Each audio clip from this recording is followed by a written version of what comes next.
An infamous sports rivalry ends in a criminal assault.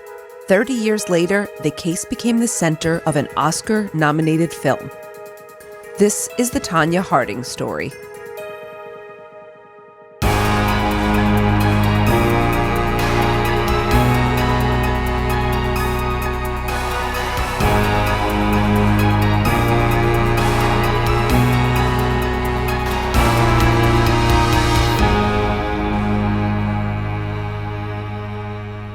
Hello, Amy.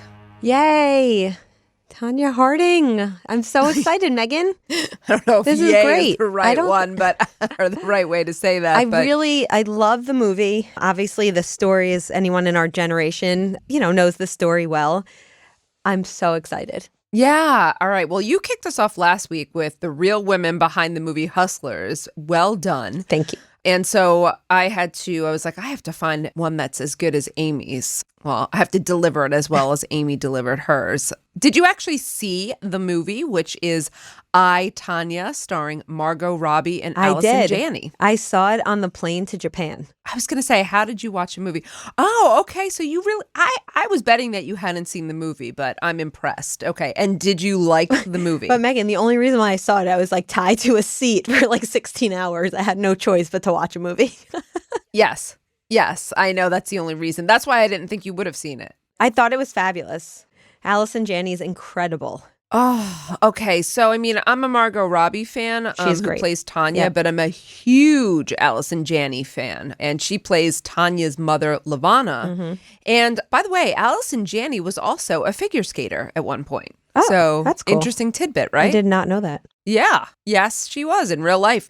The reason why she didn't continue down the professional road, I think she started, was she had a pretty serious injury, actually. And so that was the only reason I think she did not enter the skating arena, but she was a figure skater. So Okay. I am sure that most of our listeners know today's case, but for those who maybe have not heard of it, today's case captured the attention of the nation 30 years ago, and the interest still persists in Tonya and her actual involvement in this controversial crime. I chose this case because obviously it's a case that has always fascinated us from our generation, but I found it very interesting the ways in which the two women at the center of today's story, Tonya Harding and Nancy Kerrigan, were both viewed and treated by the media before and after this incident. So it was the fascination with how they were depicted, how they were treated, how they were described that really struck me in this case. And as always, I look forward to any questions, feedback, or insights that our listeners might share on this topic. And I look forward to discussing it with some of our listeners at our next happy hour. But before we get to the incident, let's meet the woman at the center of the story, Tonya Harding. Tonya Maxine Harding was born in Portland, Oregon on November 12th, 1970, to Levana and Al Harding. Now, Levana had been married several times before her marriage to Al, and she had 4 other children from these relationships. So while Tonya was one of 5 children, she was the only child to Levana and Al. When you say several other marriages, what are we talking here? Any idea? She was married a total of 6 times. Oh, wow. Okay. Yes, she was married a lot. But reportedly, Tonya was very close with her father, Al. During her early life, the family moved around a lot due to financial issues. Al worked a myriad of jobs, but he was often unemployed for health reasons. Despite this, Tonya began skating at the age of 3. But skating is a very expensive sport, and the Harding family had very little resources. So her mother often hand-sewed Tonya's skating costumes and other attire. And though Levana was supportive of the skating, Tonya said that around the time she was 6 years old, her mother began to drink a lot and became verbally and physically abusive, both on the ice and off. So Tonya recalls a specific incident where her mother beat her with a hairbrush after dragging her off the ice at a practice. Though Tanya's mother admits she hit Tonya in one incident at a skating rink, she did not admit to a pattern of abuse and stated rather that she did the best she could. There were also other reports, and you saw it in the movie, that Levana wouldn't let Tonya get off the ice if she had to go to the bathroom. So I know that she had urinated on the ice, at least on one occasion, because Levana wouldn't let her get off the ice. Imagine how cold it would be to be on ice wet. That's awful. Yeah. That's abuse. Yeah, I can. That's fully abuse. Yeah, I think either way, we know that Tonya was hit at least once, and it does seem that there was some very problematic treatment of Tonya. And that wasn't the end of her problems. Tonya would later report her older brother for molesting her on several occasions, for which he was arrested, but her parents reportedly did not believe her, which caused a rift between her and her mother. I would say a further rift between the two. Despite these horrible occurrences, Tonya was an excellent skater, and she felt she had a future in the sport, so she decided to drop out of high school during her sophomore year to pursue ice skating full-time. But while skating was going well, around the time Tonya was 16, her parents divorced, and Levana got married again just 2 years later. So we can imagine that this was a very tumultuous time for a teenage Tonya, and she sought solace away from home. One of these places was in a relationship Tonya began with a young man named Jeff Gillooly. The two met when Tonya was just 15 years old, and Jeff was a couple years older than her, so I want to say he was maybe about 17 or 18. And after only 3 years of dating, the pair got married when they were just 19 and 21 years old. Oh. The wedded bliss was short-lived, though, as Tonya filed for divorce just 15 months later. Tonya accused Jeff of physically abusing her, and she obtained a restraining order against him, in which she claimed that he had pushed her, twisted her wrist, and pulled her hair. This is so sad because you often see patterns like this. If someone's abused as a child, they think that's the right, they think that that's how they should be treated. It's very sad. True. They wind up in a relationship like that emulates their abuse, yes. She said that she was afraid of Jeff once she learned that he had purchased a firearm, which you can't blame someone. However, despite getting divorced, Tonya surprised people by reconciling and remarrying Jeff a year later. Oh. Yes, and though the relationship was tumultuous, Tonya said that Jeff was very supportive of her and her skating in particular. She said that Jeff put a roof over her head and provided financially for her so that she was able to skate. She said that she would not have been able to do so without him. Now, this was extremely helpful. The skating world in the 1980s was pretty elitist, and Tonya faced many challenges as she rose through the ranks due to her being financially less well off than a lot of the other skaters. As we said before, it's an expensive sport. Skates in themselves are expensive, right? But all the costumes, the hair, the makeup, the travel. Lessons, I'm assuming? It's quite an expensive sport. But Tonya was driven, and she knew that she was one of the best. There was only one other skater who rivaled her talent at the time, and that was a young woman named Nancy Kerrigan. Nancy's origin story could not have been more different than Tonya's. Born in 1969, Stoneham, Massachusetts, to Brenda and Dan Kerrigan, Nancy was the only girl and youngest child of the tight-knit Kerrigan family. Nancy's mother was a homemaker, and her father was a welder who also took on various odd jobs to help support Nancy's skating career. So they were not well off, but they were a tight-knit family, extremely supportive, and did what they could to support Nancy's dreams. Nancy's older brothers were hockey players, and so Nancy had been on the ice with them for years from a young age. So preparing for a career in skating was already kind of natural to Nancy. But she didn't begin formal lessons to the age of 8. And even though she was 8 years old, just 1 year later at age 9, she won her first medal in the Boston Open. Nancy also had what's been described as a natural grace both on and off the ice. And she was incredibly photogenic in press coverage. I don't know if you remember, but she had like that huge smile. It was almost like a beaming, like the wattage smile, right?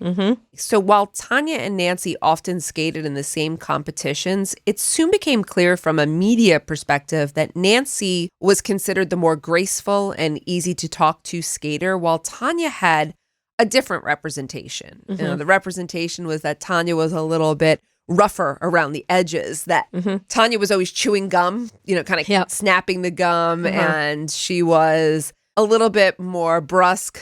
She wasn't as prim and proper maybe as some of the other skaters? She was not. And she smoked cigarettes. And that was also like, shocking at the time. Mm-hmm.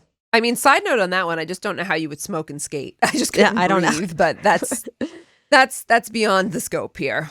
Once Nancy entered the competitive scene, the media cited the rivalry between the two American skaters.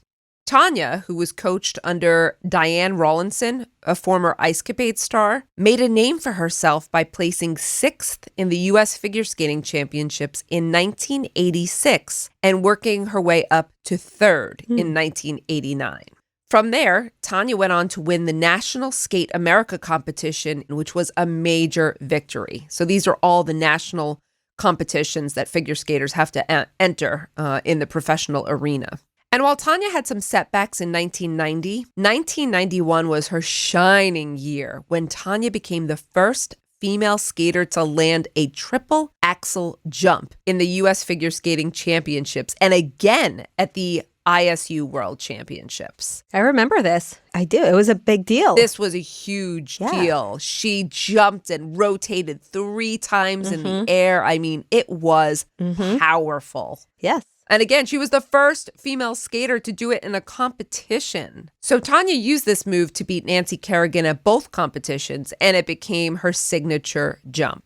Tonya then went on to finish 4th in the 1992 Olympics, and while she had a shaky 2 years afterwards, she was determined to win the 1994 U.S. Figure Championship because if she won that, it would secure her spot for the 1994 Winter Olympics in Norway. And that's really the end goal here. However, while Tonya had established herself as a powerhouse skater who could land jumps with incredible athleticism, Nancy was the darling of the U.S. skating world.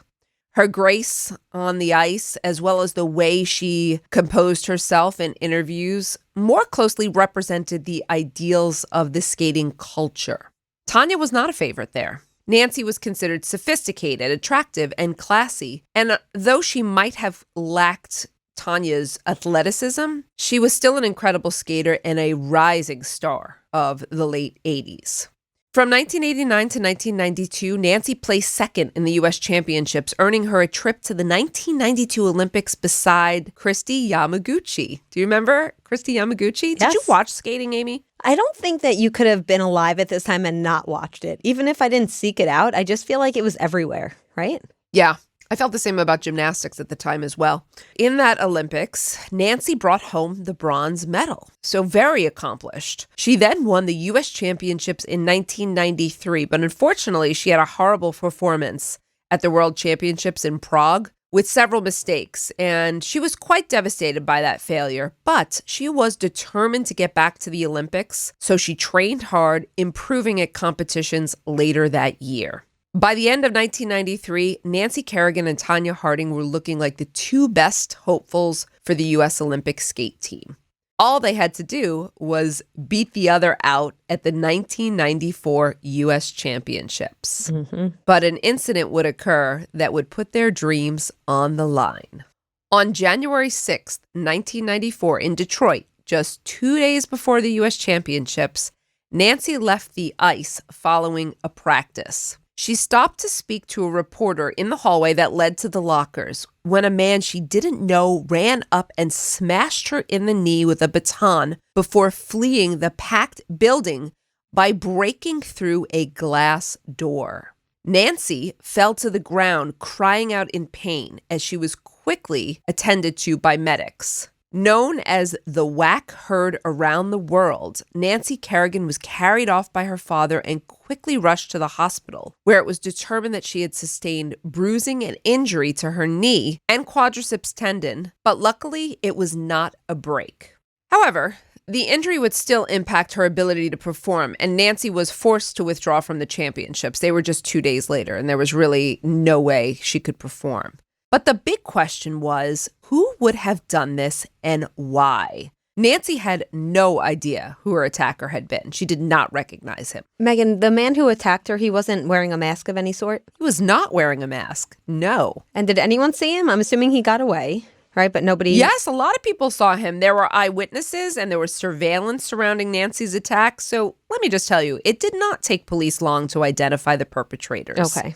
And the man who hit her was named Shane Stant, and his getaway driver and uncle was Derek Smith.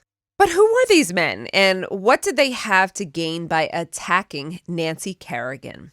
Derek Smith was a friend or acquaintance of a man named Sean Eckhart, who was good friends with none other than Jeff Gillooly, Tonya's husband. He also acted, and you might remember this famously, they always referred to him as Tonya's bodyguard.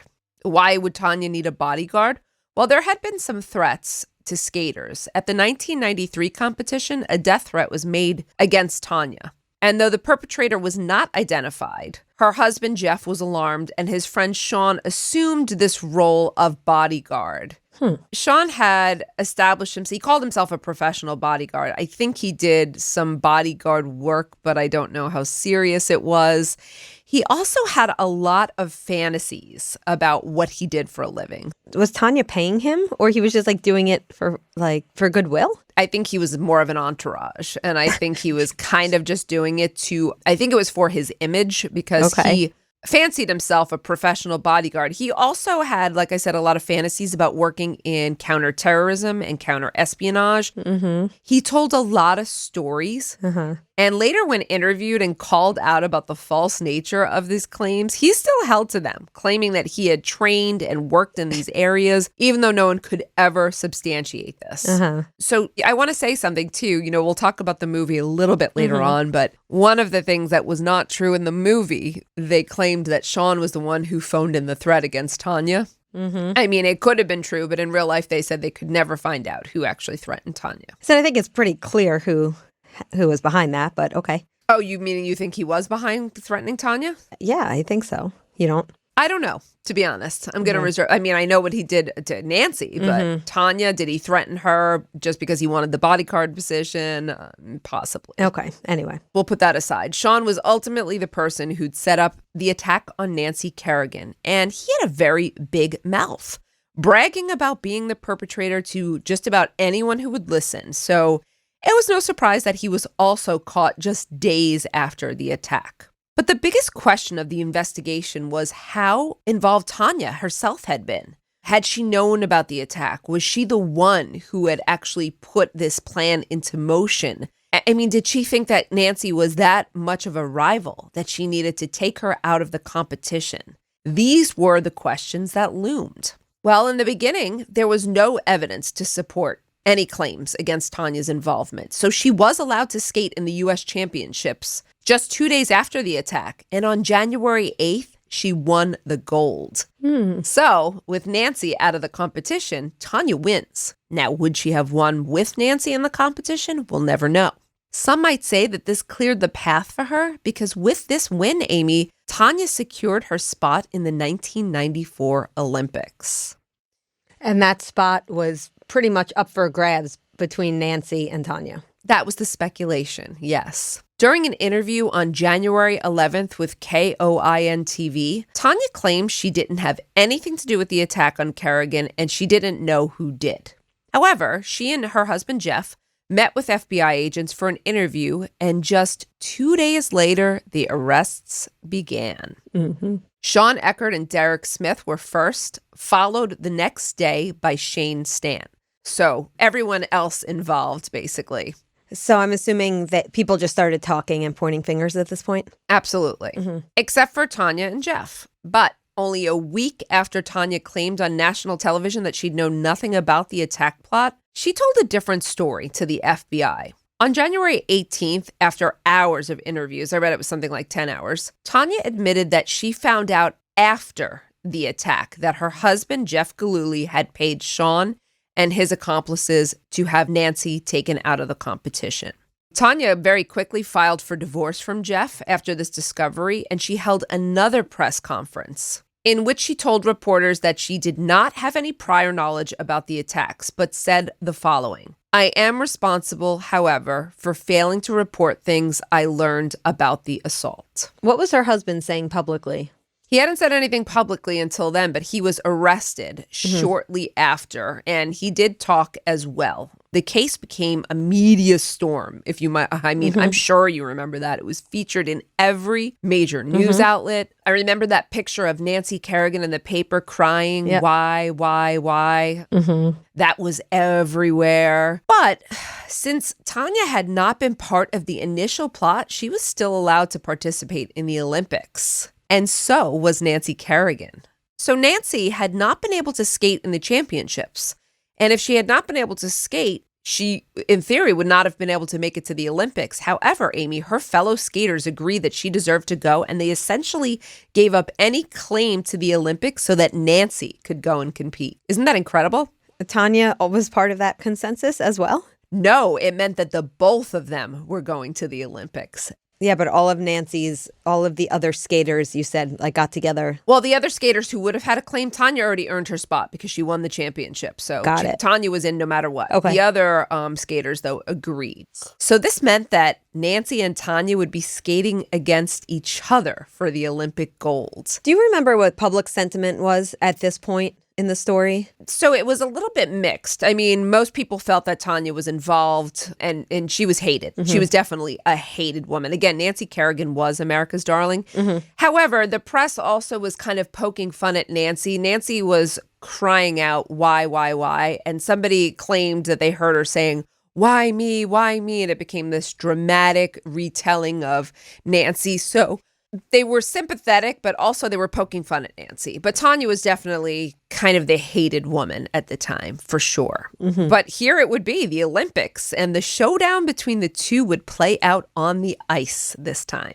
With the whole world watching, Tonya Harding and Nancy Kerrigan took to the ice to compete in Norway in 1994. Many thought it was going to be a very tight competition, a real nail-biter. But in the end, the actual skate was nothing like that. While Kerrigan performed very well, Tonya had a lot of trouble. She was late to the ice because there was a problem with her laces. This also became very famously played out in the press too. And shortly into her skate, Tonya abruptly stopped her routine and began to cry in the middle of her performance. You remember this playing out as well? I don't, but I couldn't imagine how mortified she must have been. She went over, immediately skated over to the judges. She lifted, this is the famous scene you see, she lifts up her foot dramatically to show them the broken laces, pointing to it. But this is the protocol, just so you know. If a skater has a problem with skates or a costume, the judges, they have to approach the judges immediately, and the judges are left to render a decision. In this case, they decided to give Tonya another chance to skate after fixing her laces. So Tonya gets new laces, basically. Unfortunately, Tonya didn't quite nail her routines, even with the new laces, and she placed 8th in the Olympics. And this was a real letdown. And what about Nancy? Was she won? Nancy Kerrigan, however, skated beautifully and brought home a silver medal. Oh. I will tell you, Nancy was disappointed with the silver. She had thought she was going to win, but it was Oksana Bayul who beat her out for the gold.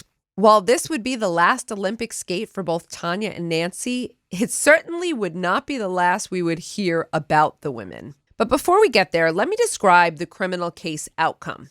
Nobody opted to go to trial in this bunch, and it was almost like a group plea deal, which was negotiated for everyone involved, with the exception of Tonya. So Sean Eckerd, Derek Smith, and Shane Stant all pled guilty to charges involving racketeering and second-degree assault for their roles in the crimes, for which they all received 18-month prison sentences. The man who actually did the physical injury got the same sentence as the other two? Yes, that's correct. Okay, continue. Jeff Gillooly, the husband of Tonya, pled guilty to racketeering and received a 2-year prison sentence for being the organizer, or the person who sought out the crime. And he never said at this point, he's not saying that Tonya knew anything? Okay, so he provided statements implicating all parties, including Tonya. Okay. But there was further evidence found against Tonya that was even more damning. The investigation uncovered handwritten notes in what appeared to be Tonya's handwriting, showing Nancy Kerrigan's practice time and place on the day she was attacked. Why else would Tonya have been writing that? That did not look good. Now, Tonya adamantly denied having any involvement in the attack on Nancy, claiming it was the doing of her then husband and his friends, as she did eventually plead guilty to hindering prosecution. For this charge and for her role, Tonya was sentenced to 3 years probation, community service, and $160,000 in fines and court fees. But I think the real punishment for Tonya was that part of the deal required her to resign from the U.S. Figure Skating Association. She was stripped of her titles, her skating titles, and banned from the Figure Skating Association for life. Yep. So Tonya would never compete or professionally skate again, and she couldn't even coach. And I think for Tonya, that was the real punishment. Oh, for sure. That's going to hurt her a lot more than any of the other punishments. I absolutely think so.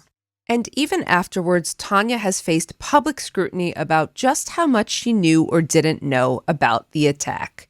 In 1998, 4 years after the incident, Nancy and Tonya were asked to do a special Fox 2 interview where they both spoke about their experiences face to face. And though Tonya wished Nancy very well and spoke about how much she hoped for forgiveness, she still maintained that she was not involved in the planning of the attack. Tonya later did an interview with ABC, and let me just read you some of what she said, okay? I did, however, overhear them talking about stuff where, well, maybe we should take someone out so we can be sure she gets on the team. And I remember telling them, I go, what the hell are you talking about? I can skate. The interviewer says to Tonya, so you heard them talking about doing something to someone before the attack on Nancy, but nothing specific. Tonya responds, this was like a month or 2 months before that. They were talking about skating and saying, well, maybe somebody should be taken out so then, she can make it. So we'll let our listeners make of this what they will. But I think it implies Tonya had some knowledge ahead of time. Yep, I think so. All right. Where is everyone now, years later? While Nancy Kerrigan never won Olympic gold, she was inducted into the Skating Hall of Fame in 2004. She went on to serve as a special correspondent for Olympic skating events as well and performed on Dancing with the Stars in 2017. Yeah. I don't know if you remember that. I do. She also wrote a children's book about a skater named Nancy. So I wonder if she was talking about herself. Probably. Nancy married her agent shortly after the 1994 Olympics, and the pair went on to have 3 children. While Nancy's life recovered from the awful attack and subsequent press storm, Tonya's life had a very different trajectory. According to Tonya, shortly after the assault on Nancy, Tonya's mother showed up at the ice rink trying to get her to speak about her involvement in the crime and armed with a recording device that Tonya found. So her mother was trying to get Tonya on a recording for the press. Can you imagine? Nope. I remember that. Tonya and her mother already had a strained relationship, but after that, I think that was kind of it for them. The pair became completely estranged. Imagine the betrayal, too. After being banned from figure skating, Tonya held various jobs, including as a welder, a painter. But Tonya also went on to sustain 2 arrests, one for drinking and driving and another for a physical assault on her boyfriend. So that was not good. For financial benefits, Jeff Gillooly released portions of a sex tape he and Tonya made for compensation. What? For which Tonya received some financial compensation as well. Who is he trying to get compensation from? Like the press? Well, he did get compensation. I don't know, from media Really? outlets. I never heard. Yeah, he got paid. What? Isn't that illegal? Yeah, I never heard that either. That's so bizarre. Isn't that illegal? It's a violation unless Tonya consented. No, it's not illegal, actually, because Tonya did take part in, I don't think she would have released it, to be quite frank, but I think she was also in a position where she didn't have much money. She arranged for some financial compensation from it as well. Oh, okay. Which I did not know about. Tonya also went into professional boxing for a short bit. Did you remember that? No, I don't know any of this. She had a couple of wins, couple of losses, but she had really bad asthma, and so asthma cut her career pretty short in boxing. In 2010, she got married and had a son, which she stated publicly she was very happy about because she didn't believe she could have children, and I believe she was I want to say she was almost 40 at the time. As we know, though, you can have children into your 40s. You can. Beautiful, beautiful That's children. Right. That's right. Tonya currently lives with her family in Vancouver, Washington, where she is skating again, though not professionally, but she's doing what she loves. In a 2014 interview, Nancy Kerrigan was asked if Tonya had ever apologized for what happened. And Nancy told the interviewer that whatever apology Tonya has given was accepted, and it was time for everyone to move on. They had their own families by that point, and the events happened 20 years ago. The story might have, by the way, I forgot to mention too, Tonya Harding also went on to do Skating with the Stars and some other reality bit shows. Yeah? I didn't know that either. Yes. Okay. Tonya nor Nancy won, but I think Nancy outlasted Tonya, just so you know. They didn't do it at the same time. And the story may have ended there for Nancy, but the media coverage certainly did not. There was a TV film, Tonya and Nancy, The Inside Story. You might remember, but this was parodied on Saturday Night Live and other shows, and in many, many songs as well. Also, a lot of people would dress up as them for Halloween. Yes, absolutely. This was even referenced, the incident was referenced in an episode of Seinfeld. I know you didn't watch Seinfeld, but I can tell you it was a great episode. There was a documentary, The Price of Gold, and of course, the movie I, Tonya, which inspired today's episode. So we both watched the movie. I thought the movie was great. It's considered a dark comedy and a mockumentary because they do all those scenes filming Tonya. Now, certainly there are some parts of it that we don't know if they are true or not. But one of the things I appreciated is that the movie really tries to shine a light into the relationship, the very strained relationship between Tonya and her mother. And I think giving you maybe a little bit of context or background into Tanya's personal life as opposed to just her life on the ice and what happened in that incident. There were scenes that Tonya said did not happen. For instance, there's a scene in the movie where she goes after her husband with a shotgun. He says it happened. She says it did not happen. Okay. We'll never really know the truth, although we do know there was domestic violence between the pair, certainly reported by Tonya. The movie also does get a lot right, so they do take a lot of publicly what was stated. A lot of the quotes and the lines, even from this episode that I think I gave, were in the movie as well. In the end, I appreciated the movie very much. I thought it was well acted, and I thought it was actually interesting to see more about Tanya's life. And I know you liked the film as well. I really liked the film a lot. Yes. I don't know how much it mimics real life. It sounds like it did a decent job. Maybe it dramatized some of it, obviously, because it's entertainment value. But it sounds like it got the bulk of the facts correct. Is that right? I think so. I think the real dispute in the end became what Tanya's mother said and how she was portrayed versus Tanya's story. Her mother and others did say that Tonya had a history of lying. She exaggerated things and she lied. Of course, Tonya denies that. So I'm sure the real truth lies somewhere in the middle. Yeah. Okay. So now that we're at the end of the story and the end of the movie, which I encourage everyone to watch, let's talk about Tonya and what led to her involvement or potential involvement here in the crime. Tonya grew up without any means or money. She was a very talented skater who had the moves, but not the pedigree. So they referred to her as the talented jumper. That was her thing. She was a jumper. Tonya was a bit foul-mouthed. She smoked, as I said. She made her own costumes. She chewed that gum. She had bright makeup. Her music was considered edgier. She didn't do the traditional skating, kind of softer music. And she was in general rough around the edges, as we said. So I think the skating world didn't want her. And Tonya had to fight hard to compete in this world. There was another incident as well in the movie, just so you know, where she approaches one of the judges and says, like, I'm skating good. What can I do? And he said something about sewing your own costumes. I think it was something to that effect. And she was like, well, I can't afford, I can't afford these things. It was something, an exchange like that, basically.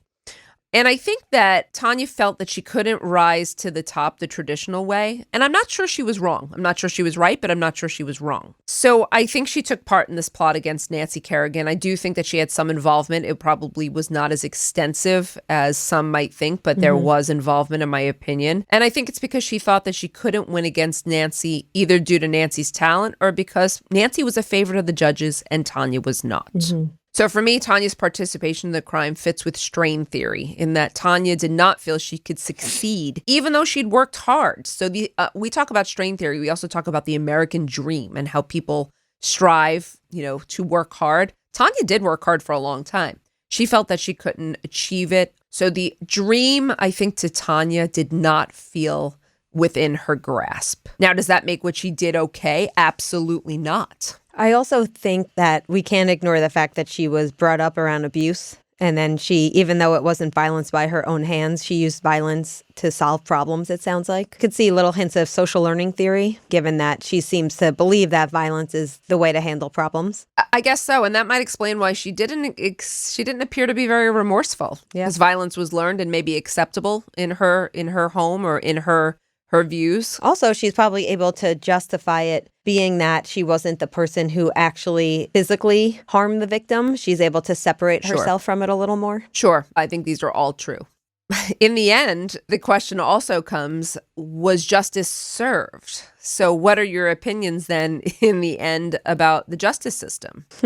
I find it interesting that all three men got the same sentence and they had different levels of involvement. Mm-hmm. It would seem to make more sense to me that the gentleman who actually did the assault would be held the most culpable. I don't know. It's hard to say with Tonya because it's hard to know what kind of evidence is available and does the evidence support how much she was involved. We just don't know. We don't know what we don't know, so it's hard to say. That's very true. I think there was some evidence against her, but I don't think it was going to make her that much more culpable in terms of like an actual sentence. So I think they wanted her to plead guilty. Mm-hmm. And honestly, while Tonya was not sentenced to prison, and I think she did have a lesser role in the crime, I think it was her husband's idea, she probably could have handled prison time. For Tonya, the ultimate punishment was far worse. She lost the right to skate in competition again. We see that a lot where the informal sanctions are more painful than the formal sanctions, right?